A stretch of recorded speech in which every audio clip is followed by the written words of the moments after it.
Oi pessoal, aqui é Marcelo Serrano, esse é mais um episódio do podcast Tal Views. Antes de começar, eu deixo o convite para você que nos acompanha aqui no podcast conhecer as nossas outras plataformas. A gente tem publicado vários conteúdos ao longo da semana no Instagram, a gente compartilha todos os relatórios aqui da área de Equity Research, também de pesquisa econômica no nosso canal do Telegram. E mais recentemente a gente também compartilha vídeos no YouTube, onde inclusive vai estar disponível a edição desse podcast em vídeo. Bom, com o início do ciclo de corte de juros, acho que chegou a hora da gente voltar a falar sobre renda fixa e créditos privados.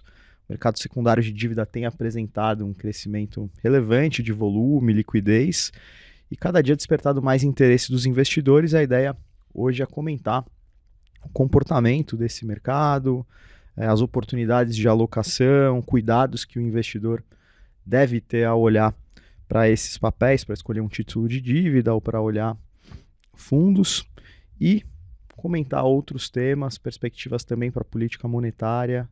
Muita coisa a gente vai falar aqui hoje com as participações da Vivian Lee, que é gestora dos fundos de crédito da Ibiúna Investimentos, e da Silvia Vefor, que é Sales aqui na nossa mesa de renda mesa da corretora aqui, olhando renda fixa no Itaú BBA. Silvia, Vivian, tudo bem? Bem-vindas. Tudo bem, obrigada pelo convite. Imagina, uma honra a participação de vocês, acho que vai ser muito legal, um tema que a gente não cobre tanto aqui, então tem muita coisa para a gente falar. Começando, Vivian, fazendo uma rápida retrospectiva, a gente viu no início do ano uma certa turbulência, alguns eventos de crédito importantes sacudiram um pouco esse mercado, trouxeram volatilidade. Se a gente olhar o momento atual, ele está um pouco mais tranquilo, com fechamentos de spreads e o início do ciclo de corte de juros. Como que esse primeiro semestre, enfim, como que essa retrospectiva que a gente comentou, somado à atual conjuntura macro, nos ajudam a projetar os próximos meses aí? Legal, acho que vale mencionar um pouquinho o que aconteceu no primeiro semestre, né? A gente não tinha defaults relevantes na indústria de crédito para mercado de capitais desde 2015. E com Americanas, e a gente vinha de um movimento de muita captação, foram 20 meses de captação fortíssima para crédito privado, fundos que alocam crédito, coisa de 380 bi no nosso mapeamento, tá? E aí, final do ano já estava menor esse fluxo, mas quando aconteceu Americanas, aconteceu um evento muito específico de momento de crédito em que o crédito bancário diminuiu de forma relevante e o mercado primário também de debêntures desapareceu. Então, foi um momento em que não existia liquidez para rolagem de dívidas de curto prazo, né? Então, os spreads que estavam ao redor do 1,70 foram para próximos de 2,5, né? Com uma dispersão muito grande entre os papéis.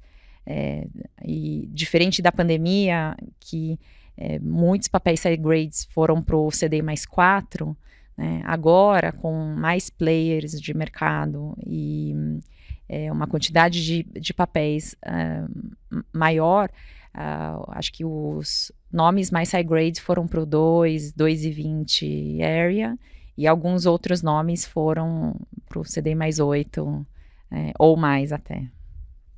Acho que isso contando o passado, né? Aí o que aconteceu recente? Alguns nomes fizeram ou follow-on ou venda de ativos, e para buscar desalavancagem da companhia, né, num momento em que muitas empresas estavam com uma despesa financeira muito relevante e precisavam desalavancar. Então, muitas empresas fizeram ou follow-on ou venda de ativo para desalavancar, e várias delas já tinham estilingado para um patamar de próximo CDI mais 4 e já voltaram para um patamar com ao redor do CDI mais 2, mas ainda assim com prêmio em relação às mínimas históricas de spread. Teve um grupo de empresas, B3, linhas de transmissão, CETEP, Taesa, Sabesp, que aí sim, Raia, que eu acho que eles já voltaram para um patamar de spreads muito próximos ao início do ano, pré-evento Americanas, ou próximos das mínimas históricas. Então, no momento em que você volta para esse patamar, aí existe uma discussão de se faz sentido carregar ou não para os fundos, depende do perfil de cada fundo, né? Mas uma parcela, eu acho que dos spreads já voltaram para um patamar mais razoável, ao redor do 2,15, mais ou menos, considerando o volume ponderado dos spreads, mas ainda assim mais altos que o 1,70 pré-evento, né? Ainda tem alguns papéis que acho que estão com prêmio, mas alguns deles acho que já ficou um pouco mais caro. Legal. A Vivian trouxe essa retrospectiva aqui com bastante detalhes, Silvia. E se a gente pegar especificamente o mês de agosto, a gente vê que os fundos de renda fixa tiveram uma captação líquida de quase 37 bi, um número que a gente não via desde março do ano passado. Como que esse dado ajuda a entender ou projetar um pouco o interesse dos investidores pelos fundos de renda fixa ou por essa classe de ativos? Legal. Obrigada, Marcelo. Eu acho que esse dado ele mostra que existe sim uma melhora geral na percepção do investidor. Ele está assim mais positivo com o mercado. Acho que isso não é só em renda fixa, acho que é em multimercado também. Agosto também foi um mês de captação positiva líquida. Se você comparar com outubro de 2022, teve uma captação, o primeiro mês de captação positiva, então a gente vê que o investidor ele está assim mais otimista, tá? Em outras classes de ativo, não é só em crédito privado, é em renda fixa e em outras classes de ativo, tá? Então acho legal a gente ver que existe uma melhora um pouco mais generalizada e isso é positivo para o mercado como um todo, tá? Olhando para crédito privado, se a gente der uns passos para trás, no primeiro semestre, muito do que foi resgatado nos fundos de investimento de crédito privado, o investidor acabou alocando em títulos que se consideram mais seguros, né? Que alguns investidores consideram que sejam mais seguros, que não necessariamente são, mas na visão de alguns investidores, naquele momento de crise, que eles estavam mais nervosos, eles optaram por títulos bancários, isentos de R, como LCIs, LCAs, e muito desse fluxo acabou indo para lá. Né? Se você olhar no primeiro semestre, se não me engano, foram 130 bilhões de reais alocados. É bastante coisa, tá? Então, esse fluxo ele já começa a voltar para os fundos de investimento. Então, hoje, o investidor, o que ele está buscando? Fundos de investimento de gestão ativa, que tem um retorno acima do CDI, acima do IPCA, como é o caso dos fundos da Vivian. Eles querem agora já um retorno um pouco maior, estão dispostos a correr um pouco mais de risco. E eles entendem também que vão existir casos em que tem empresas que vão sofrer um pouco mais, que vão sofrer uma abertura de spread, mas são casos isolados, não é como no primeiro semestre, que tiveram casos que contaminaram a indústria inteira, que contaminaram o mercado inteiro, entendeu? São casos de companhias que podem sofrer uma dificuldade maior de rolar suas dívidas, mas são casos específicos. Eu acho que o investidor, pessoa física, o investidor institucional, ele consegue diferenciar o risco do emissor do risco de uma indústria inteira. É isso. Boa. Agora eu tenho uma pergunta para a Vivian. Bom, como você falou, deu um ótimo panorama geral aí do primeiro semestre e eu imagino que tenha sido uma experiência única de ser gestora nesse período, né? E como todos os gestores comentam, foi uma época muito diferente da pandemia. Acho que foi um período nunca visto antes. Ou talvez fazia muito tempo que a gente não via esse período, né? E a gente sabe que muito do que aconteceu não foi só por risco de crédito, mas também foi por uma necessidade de liquidez por parte de alguns players, né? E isso acabou gerando uma abertura de spread generalizada. Conta pra gente como foi a sua experiência como gestora de crédito, o que você leva de aprendizado desse primeiro semestre e o que você está tomando agora de cuidado maior, mudou alguma coisa na análise da sua equipe, tem alguma coisa que mudou para você? Eu acho que sim, foi muito difícil, de fato.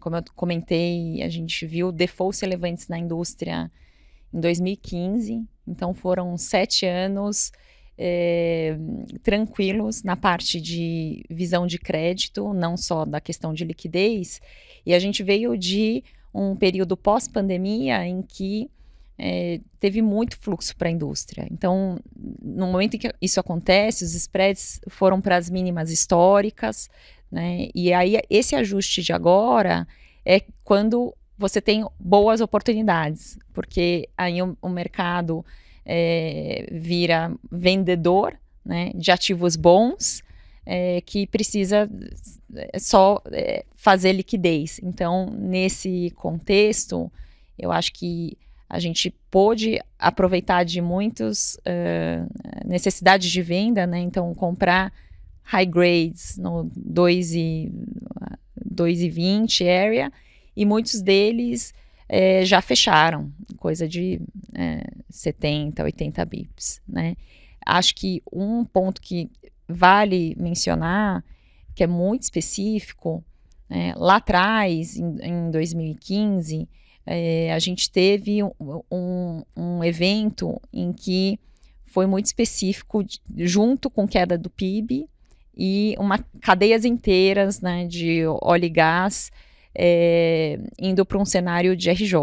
Agora, quando aconteceu a Americanas, todos os bancos diminuíram as linhas, apetite de risco sacado, renovação de linhas de crédito. Então, quando a gente olha o primeiro semestre, o crescimento nominal das carteiras de crédito do sistema financeiro foi de 1,5%. E o que isso quer dizer, né? Se você imaginar que as carteiras de crédito correm num carrego de CDI mais 3, por exemplo, isso quer dizer que não foi renovado coisa de 400 bi de crédito nos bancos, né?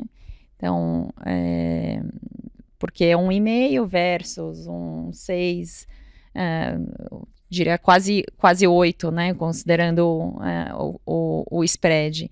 Então, esses 400 bi não vieram de emissões primárias, porque a gente teve um primeiro semestre em que a emissão primária secou, basicamente. Então, sendo que ano passado foi o recorde de emissões de debêntures no mercado local. Então, fechando o contexto, né? Bancos fechados, mais primário de mercado de capitais fechado, mais fundos precisando vender crédito, é igual oportunidade. Aí a questão em alguns casos, a gente falou, olha, esse papel que estava precificado a 1,30, agora está 2. Vamos fazer? Vamos. Mas aí no momento seguinte ele vai para 2,5, depois para 3, depois 3,5. E aí acho que vai muito de parar e olhar e falar o seguinte, vamos olhar o fundamento e tentar separar quem é o nome que a gente quer apostar, né? E que ele está no mesmo bloco porque ele é uma empresa de varejo, por exemplo, ou quem é o nome que a gente vai preferir ficar de fora, mesmo que tenha a oportunidade de comprar o papel a 60 de face. Então, acho que a gente fez isso, a nossa mudança a gente entrou no ano com muito caixa, porque a gente esperava que ia existir algum ajuste em 2023, só não esperava que ia ser no começo de janeiro. Então, a gente pôde, sim, aproveitar muitas dessas necessidades pontuais de liquidez, mas também preocupados, obviamente, com... primeiro, a alavancagem das empresas, o ponto crucial é necessidade de rolagem de curto prazo. Então, se a empresa está em caixa para passar por esse ano mais difícil com o mercado primário fechado e sem tanto banco, e capacidade junto com vontade, né, com uma parte de governança para tentar entender se as empresas, além de poder, também tinham acionistas que não tinham um histórico mais complicado de reestruturação de dívida. Acho que isso mudou, e com isso a gente conseguiu também pulverizar e comprar nomes, né, coisa de quase 40 novos tickers que a gente não tinha, porque a gente achava caro antes, e que deu um ponto de entrada bem interessante para a gente. Acho que é isso que mudou. E aí, outra questão é essa análise fundamentalista. Era uma discussão, né? Foi muito fácil porque no nosso fundo a gente aloca estruturados, crédito local mais líquido e bonds. E bonds era um mercado que foi muito difícil, primeiro semestre foi muito difícil, só que o primário líquido dos high grades estavam com tanto prêmio que não fazia sentido olhar um pipeline de high yields muito forte e nem de alocação de bonds. Então foi um primeiro semestre que desse ponto de vista foi razoavelmente fácil nesse sentido. Tinha muita coisa barata. Legal, obrigada. Não, bem legal. Acho que queria pegar carona nessa pergunta que a Silvia trouxe sobre desafios da gestão. Até lembrando o que eu ouço muito aqui de gestores de equities sobre a dificuldade muitas vezes de alinhar um pouco da estratégia que os gestores têm, o horizonte que eles têm, com o horizonte do cotista, né? Que muitas vezes acaba se sensibilizando mais com o momento de mercado, isso acaba gerando resgates e o gestor tem que repensar um pouco a estratégia. Como que isso acontece em fundos de crédito, né? A gente tem relembrado bastante esse período do começo do ano, com o estresse de crédito que a gente teve. Como que funciona e como que é o desafio de alinhar um pouco a visão do gestor profissional e do cotista? O nosso fundo é um fundo mais conservador, é um fundo D30, que foi construído justamente porque, olhando o histórico, a gente viu que é um fundo que tem um passivo mais conhecedor, né? Que no momento que você resgata de um fundo com liquidez, D0, etc., porque teve um evento de crédito, provavelmente é um momento que você está saindo porque você fica com medo da marcação que vai vir no dia seguinte ou de eventos de crédito que possam vir por decorrência da contaminação de abertura de spreads, né? Então, num fundo D30, o que a gente tem visto, e agora, também nesse primeiro semestre, ele não é tão sensível. E quando você tem um fundo que não é tão voltado à performance de curtíssimo prazo, te ajuda na gestão, né? Então, eu acho que protege o cotista de alguma forma, porque é isso, você pode aproveitar as oportunidades de créditos bons, que estão com mais prêmio, para conseguir fazer a alocação correta. Então, eu vejo como esse alinhamento, inclusive, teve investidor institucional que resolveu colocar mais dinheiro num momento mais estressado para ter essa oportunidade, porque são nesses momentos em que você consegue construir uma carteira com um carrego maior e perfil, né, de crédito melhor para aproveitar o ganho de capital em algum momento em que o fluxo voltar para a indústria e o mercado ser mais comprador, que também é o que começou a acontecer aí recentemente. Legal. E um tema que a gente ainda não falou aqui, mas que é super importante para esse mercado, é política monetária, né? A gente tem visto algumas discussões sobre a possibilidade do Banco Central talvez acelerar o pace de cortes, subir para 75 bips. Como você acha que uma eventual acelerada nesse ciclo pode impactar a indústria e como você está olhando para isso? Legal. Acho que também fazendo a historinha, né? Quando a gente olha para as empresas especificamente, a gente precisa imaginar que saímos de um momento em que ficamos com um patamar de CDI no 2, quase 1 ano e meio, captando que seja uma dívida CDI mais 3, né? Estava pagando 5% de despesa financeira em cima do seu estoque de dívida, e quando você viu, você estava pagando 20%, né? 18%. Só que o que acontece? Até como você vai aumentando a taxa base aos poucos, porque é característica da política monetária, né? Quando você não faz o aumento de uma vez. O balanço das empresas também, como ele é lagging, a cada trimestre ele vai incorporando esse aumento. Então, foi só no meio do ano passado que a gente tinha incorporado os 13,75 cheios, mais spread. Então, as empresas se viram com um momento em que a despesa financeira estava super pesada, com uma necessidade de rolagem para o próximo ano, porque com o Covid, também todos os bancos praticamente postergaram as discussões de pagamento de principal e, em alguns casos, até de juros. Então, só que o que acontece? Isso no segundo semestre 22, nesse patamar, e aí começo de 23 vem esse instigamento de liquidez geral. Então, óbvio que as perspectivas para frente ajudam, né? Em termos de um primário voltando no mercado de capitais e bancos já voltando a crescer carteira, mas esse cenário que eu comentei de diminuição de carteira geral, né, de crédito, trouxe um evento gigantesco de recordes de recuperação judicial e reestruturação de dívida. Por quê? Porque você precisa de credibilidade para conseguir rolar a sua dívida, né? Então, no momento em que, se você aumentar o pace de 50 para 75, isso no balanço, nos números da companhia não vão ser relevantes, mas, né, no view da casa a gente vai chegar em 2024 com 9.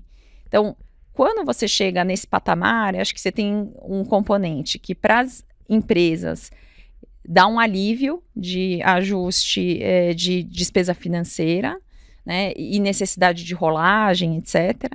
E para mercado de capitais e para crédito é muito positivo, porque quando você está num patamar próximo do 14, você vai para um cenário de LCA, LCI, CDBs, e quando você vai para um patamar de 9, a gente acredita que você vai incentivar o investidor a tomar risco, né? Então, o 120, né, o CDI mais 2, CDI mais 3 vai ficar muito mais atrativo, e eu acho que nesse cenário é muito positivo pro ano que vem para a indústria de crédito. Fora isso, né, o que eu sempre comento, a gente ainda tem quase um tri de estoque de poupança que também tem que migrar para ativos de mais risco. Não estou dizendo que tudo isso tem que ir para crédito, acho que não, né? Mas um componente disso deveria, assim, compor a carteira do investidor, né? Com mais ou menos risco, são muitos fundos de crédito aí disponíveis. Perfeito. Legal, obrigada. Eu tenho uma pergunta agora para você, Vivian, sobre mercado primário. Naturalmente, após todo esse primeiro semestre muito volátil que a gente teve, o mercado primário ele deu uma esfriada, né? Ele foi um pouquinho mais devagar e a gente viu um foco maior em isentas. O que você espera agora, daqui para frente, nos próximos meses? Sim, acho que o mercado está muito sedento por crédito, né? Então, como eu falei, depois de 20 meses de captação de quase 380 bi, de fundos que alocam mais de 20% em crédito e que tem um PL acima de 100 milhões. E aí o primeiro semestre foi de menos 170. Então, esse mês é o primeiro mês que a gente está vendo um fluxo positivo, E fora isso, o que acontece? Vários gestores ajustaram as posições, obviamente, mas tem coisa de 10 a 15 bi de vencimentos de crédito para os próximos meses, né, mensalmente. Então, só para você repor o percentual de crédito, você precisa comprar esse tanto de novas emissões, seja de bancários ou de corporates, mas os últimos meses foram só de emissões isentas, né? Grande parte. Então, acho que olhando para frente, com fluxo positivo, com a necessidade de alocar esses vencimentos que vão acontecer mensalmente. E desde que não tenha outro evento de crédito relevante, que eu acho que não é o cenário base, mas alguns podem ainda acontecer, né? Tem alguns, um punhado de nomes que ainda podem ter um pouco mais de estresse. Eu acho que um cenário é que vai existir um apetite grande institucional para comprar high grades num primeiro momento, num patamar mais próximo do que está o secundário. Então, nos últimos meses, né, a gente viu algumas emissões de high grade que vieram com um pouco mais de prêmio, né, acima do 2,20 area, e que logo na sequência já tradeavam 30 bips para dentro, 40 bips. Então, isso não vai acontecer. Acho que as empresas já vão fechar mandatos para ir para um patamar próximo ao que o secundário está tradando, pelo menos dos high grades. O mid yield acho que ainda tem um bom prêmio de secundário, mas a gente também já começou a ver muita leitura de nomes mais high yields e estruturados, que aí sim acho que começou a fazer sentido, porque no momento do estresse não fazia sentido você olhar um high yield, né, no CDI mais 4 area, quando, sei lá, Movida estava tradando no CDI mais 4. Né? Então agora, eu acho que com o fechamento de alguns nomes mais high grade, aí a gente vai ter um cenário em que o high yields também começa a ser mais atrativo. E da nossa parte, a gente começou a olhar também novamente para pensar em alocar, principalmente quando alguns nomes começam a ficar mais caros. Boa. Para fechar, eu queria propor 2 perguntas para vocês duas, aproveitando aqui.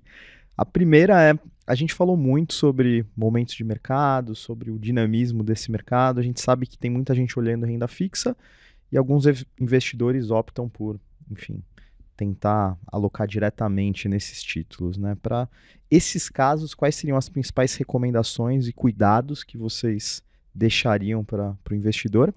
E a segunda pergunta quais estratégias poderiam ajudar a gente ter mais liquidez nesse mercado, né? Se a gente olha para ações, títulos públicos, a gente vê que tem um potencial enorme de aumentar essa liquidez.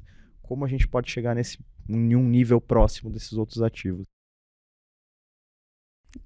Começando pela última, eu acho que a liquidez já melhorou muito. Né? Quando comecei na indústria, acho que a grande parte eram cases hold to maturity. Então, você comprava papel e a cabeça não era um secundário. Hoje, isso já mudou muito. Então, desde 19, por exemplo, a gente já quase triplicou a quantidade de ativos Ambima, né, com preço Ambima.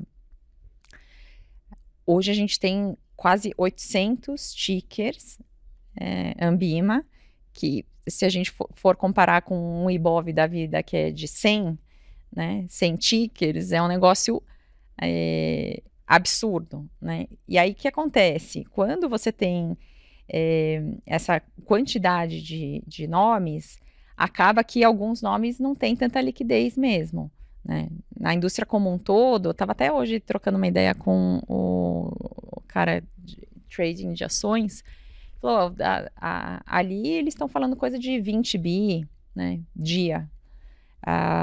E aí, conversando sobre crédito, em geral, a gente vai ver 1,5 bi, né, por dia, num cenário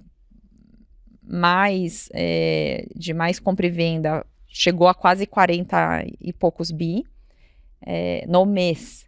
Então, isso já aumentou muito, assim, mais do que triplicou nos últimos anos, e eu acho que isso é uma resultante de quantidade de players operando no mercado, né, transparência de preço, e essa visão mais ativa, né, de compra e venda de papel e não segurar até o vencimento. Então, acho isso bem positivo. Quanto mais líquido, mais a gente vai conseguir ter players fazendo estratégias em grandes quantidades. Eu acho que o arcabouço regulatório é o que dá um início para que os papéis tenham mais ou menos liquidez. Então, os CRAs, por exemplo, 5 anos atrás era emissão de 7 bi, ano passado foi de 37 bi. Então, quanto mais novos emissores, né, e mais players operando no mercado, e aí, por que 37? Porque você tem o Fiagro agora. Então, eu acho que mais institucionais e mais nomes acessando o mercado, acho que naturalmente a liquidez vai aumentar, né? E eu acho que cada vez mais o mercado de capitais brasileiro vai para esse caminho, né? Se a gente olhar qualquer país desenvolvido, o mercado de capitais é mais relevante para crédito do que a carteira de bancos. E eu acho que aqui a gente já é uma parcela relevante do crédito total, mas acho que vai ser ainda mais. E aí, só para voltar para a primeira pergunta, acho que precisa tomar muito cuidado, obviamente, em comprar o crédito individual. Por quê? Porque o AAA pode defaultar, né? A gente já viu, estamos no Brasil, a gente já viu Oi, Odebrecht, foram AAA um dia na vida, então acho que esse é um cuidado que tem que ter. Então, para a pessoa física, acho que eu recomendo a pulverização, e aí, se não tiver, né, a vontade de fazer essa pulverização, estudar, acompanhar, acho que tem que ser via fundo de crédito, porque no fim das contas, sim, paga ADM, mas é para pagar todo mundo que está lá, conversando com o CFO, discutindo cenários, setor, acompanhando trimestralmente todos os resultados, vendo o preço relativo. É melhor comprar o bonde desse papel ou é melhor comprar a debenture? É melhor comprar a infra desse nome ou é melhor comprar a ANP curtinha? É melhor comprar o curto prazo ou o longo prazo, né?